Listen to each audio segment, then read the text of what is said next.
So the next class we're going to talk about is the Hunter class. Now, Hunter class is, for a while at least, by and large, considered by the Hearthstone community as one of the weaker hero classes. And this is because, in large part, the Hunters, the idea when they constructed the hero class for the Hunter is that they wanted to build this class that was going to have all this kind of beast synergy. And unfortunately, while it does work, it's not as nearly as effective as it should be, in my opinion. And a lot of times, if you're trying to build an all beast kind of synergy deck, a lot of times it's just not as effective as building a more varied and versatile deck using a lot of neutral minions. So it suffers from some issues there, and I'm hoping that they eventually maybe address that in looking to make that beast synergy a little bit more effective as a deck in a whole. Now, the Hunter ability is called Steady Shot, and it allows you to do 2 direct damage to the enemy hero every turn for 2 mana.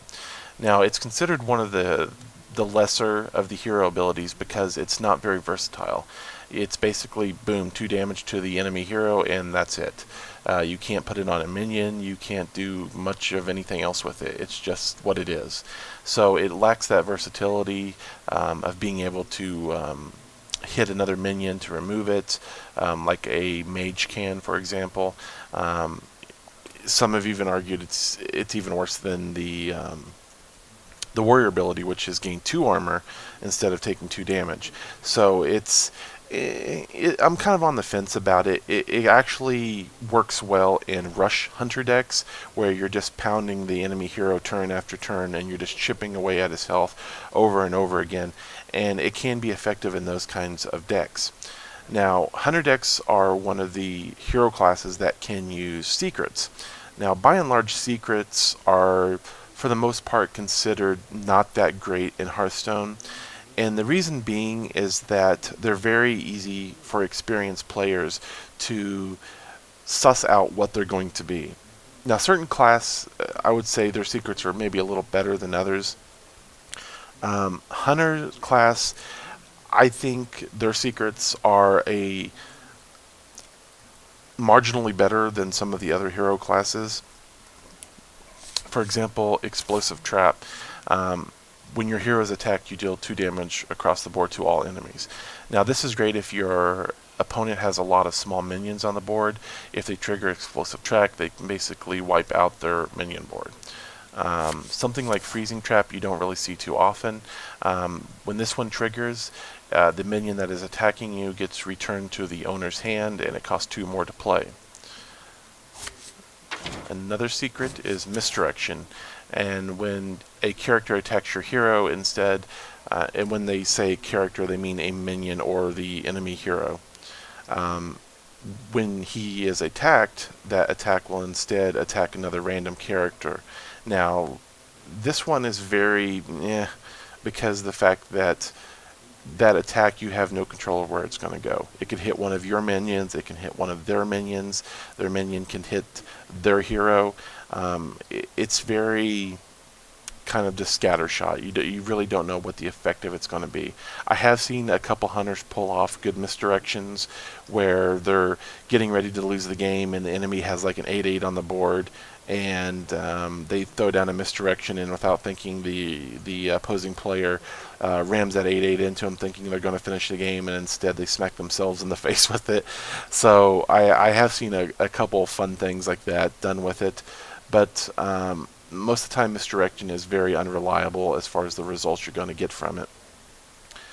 Now, they do have a couple more. Here's one, Snipe. Snipe is one of the, I would say it's better, but the problem with Snipe is that it's easily sussed out. If they think you have a Snipe up, most of the time they're going to play a cheap minion like a 2/1 or at most like a 2/3. They're not going to put anything expensive that they don't want to lose out when they think there's a Snipe in play. So it has limited kind of ability, especially in the early game when almost all cheap minions are going to be played. You're basically just trading a Snipe for just another cheap minion. It's almost always better to put your own minion on the field, because at least you have the option of doing something with it. Now the other secret, which I don't actually have but I have used, is Snake Trap. Now Snake Trap is actually very interesting. When one of your minions is attacked, it summons 3 1/1 snakes. Now the 1/1 snakes aren't that great, but they can be buffed up with some of the minion synergy. But the best use of Snake Trap that I have found is when you combo it with a Starving Buzzard. Now the Starving Buzzard, here we go, is a 2/1 creature. Now whenever you summon a beast, the Starving Buzzard will draw another card. Now, when you combo with that Snake Trap, you get 3 card draws out of it. Now, there are ways around this, and experienced players will look for something like that, but overall, it's a good combo. It's something that's somewhat reliable, and when it works, it's great. Card draw in this game is very important, especially if your opponent gets into a situation where he's like top decking. So if you have those extra cards, you're more likely to be able to have the options to answer whatever he's doing, both on the minion board and attacking you. So this can be a very powerful combo. Now, overall Hunter, the problem, in my opinion, with a lot of the Hunter minions is that while some of the synergy can make them very powerful, such as Scavenging Hyena, which is a 2/2, whenever a friendly beast dies, they'll gain a +2/+1.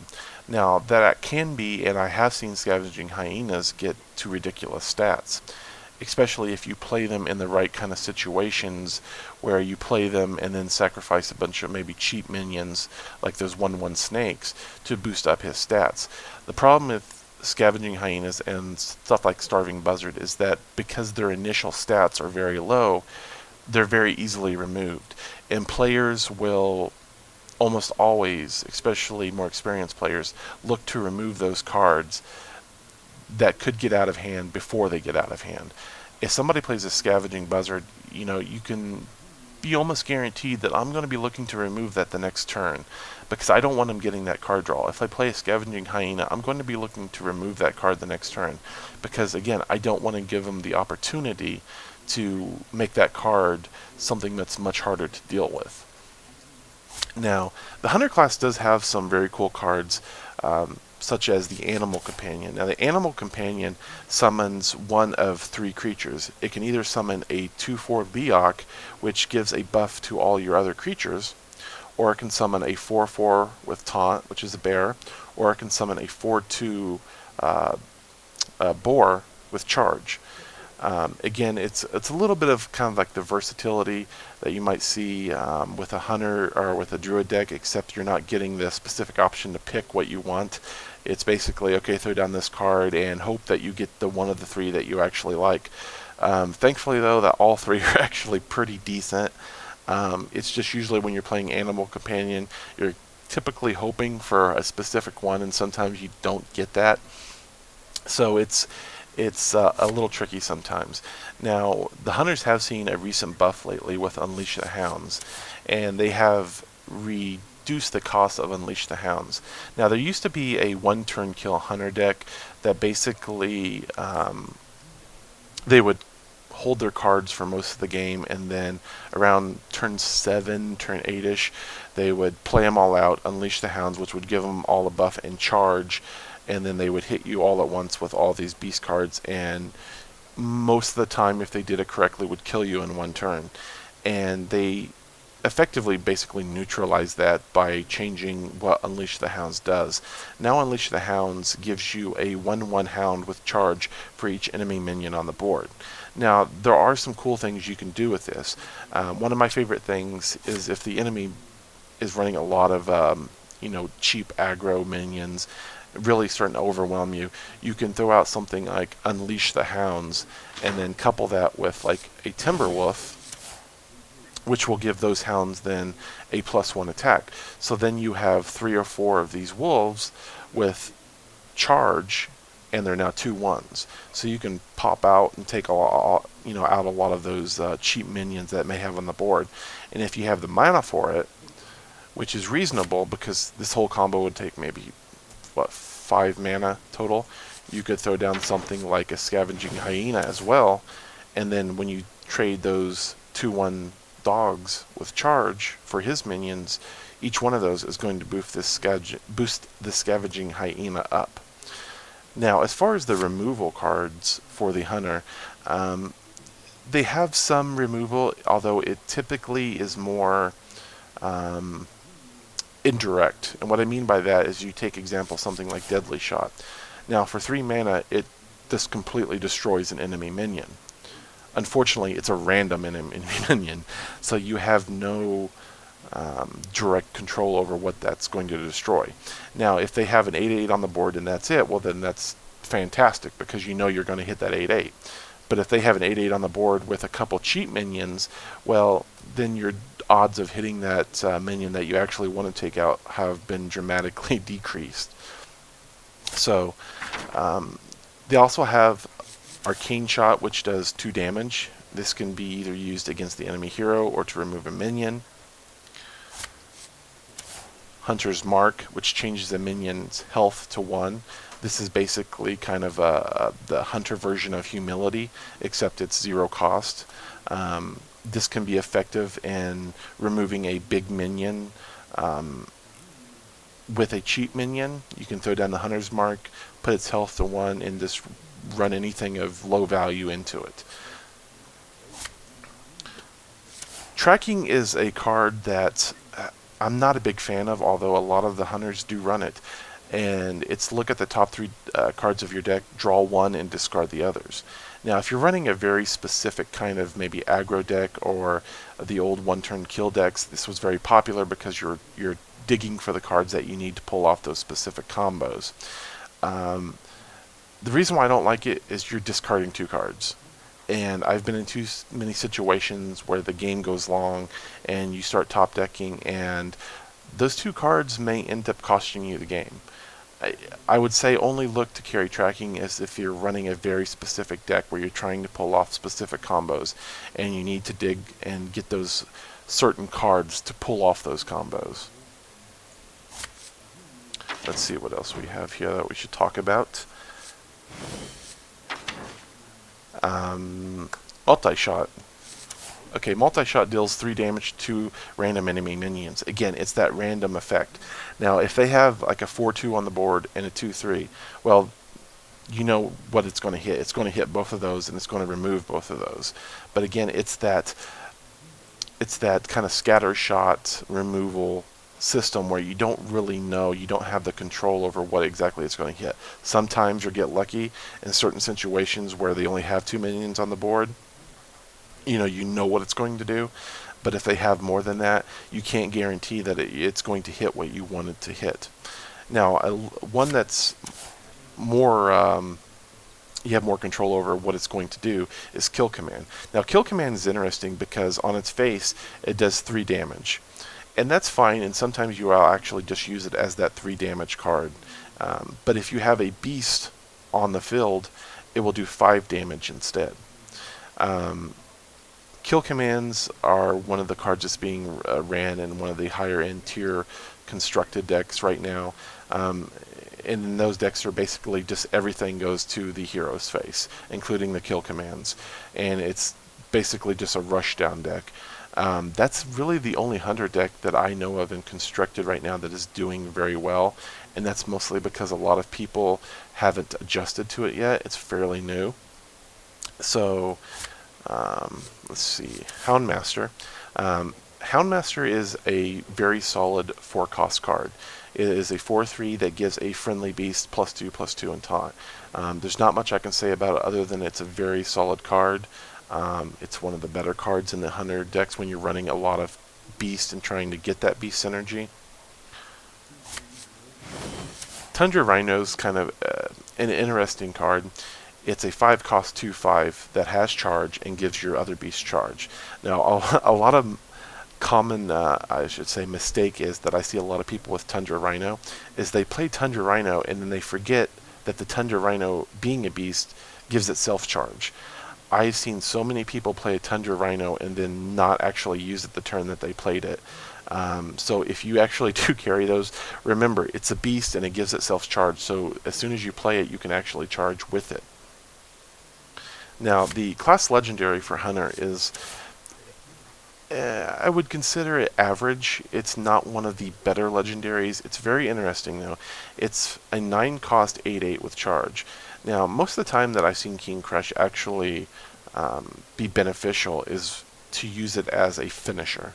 You get your enemy down low, you come to turn 9, they have 8 or 9 health, you throw out King Crush, you slam it in their face, and you win the game. Other than that, the problem with King Crush is, and the problem with a lot of big, beefy minion cards, is there are ways to neutralizing it and remove them. If you throw out King Crush and you do whatever with it, but it doesn't kill the enemy, the very next turn they can hex that, they can polymorph it, they can humility it. There's are ways to remove big creatures like this. So you kind of want to use them in a situation where it's going to be most beneficial. Now there are a few Hunter cards that I have not unlocked yet, and that's because I don't play a huge amount of Hunter, to be honest. Now, one of the cards that I haven't unlocked yet, and one of the better cards in the Hunter deck, is the Savannah Highmane. In fact, it probably overall, hands down, is probably the best minion in the Hunter class cards. And the Savannah Highmane is a 6 cost 6/5.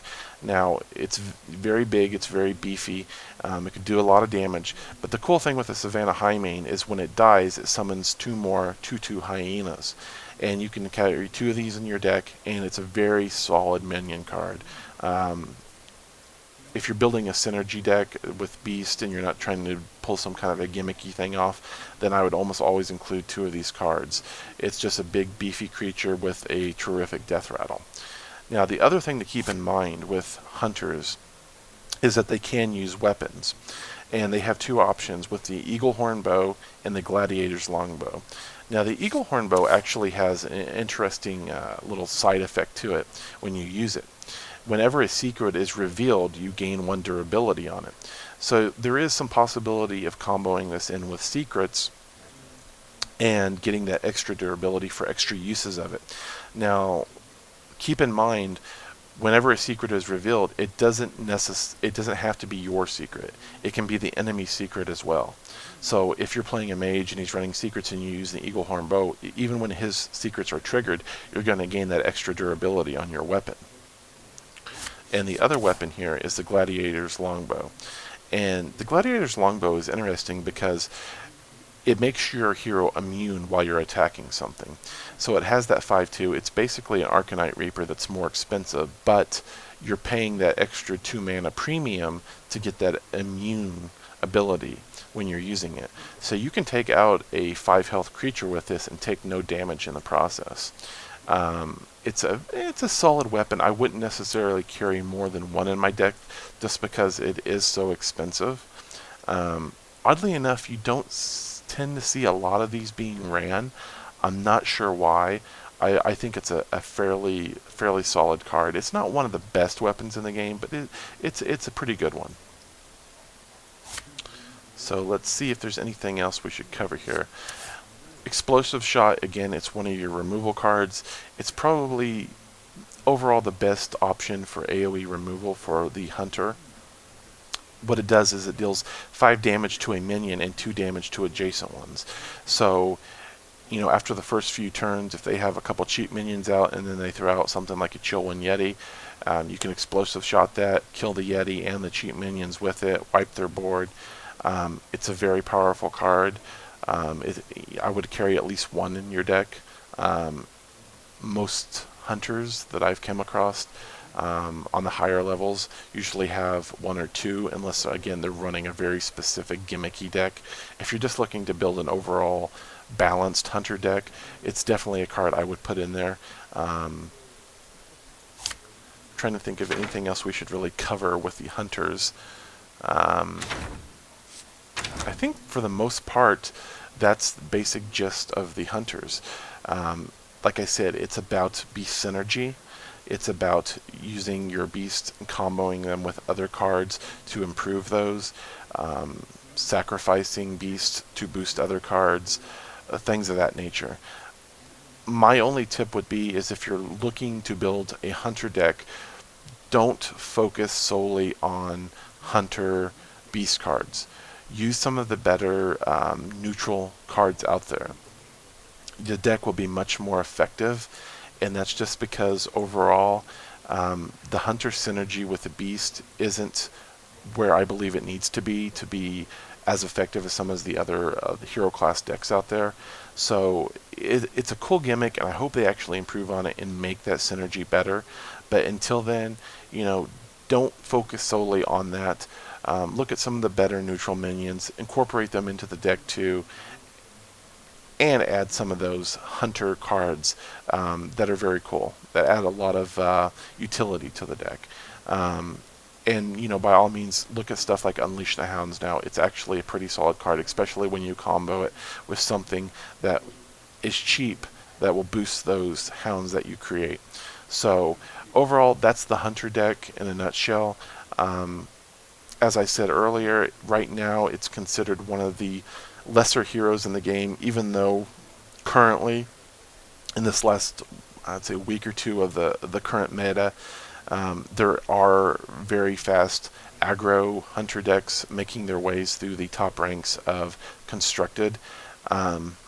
I actually don't think that's going to last very long, though, once people kind of adjust to them, because overall the decks are very one-sided, and once you know how to deal with them, and especially if you start running some taunt in there, they become much less effective.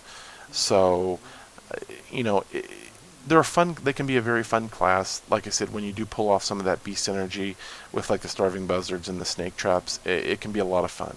So I'm not trying to discourage you in any way from playing the class. I think they are a fun class to play. Just keep in mind some of the things I said about that synergy maybe not necessarily being as good as it should be, and just keep that in mind when you're constructing the deck. So, okay, let's go ahead and move on to the next class.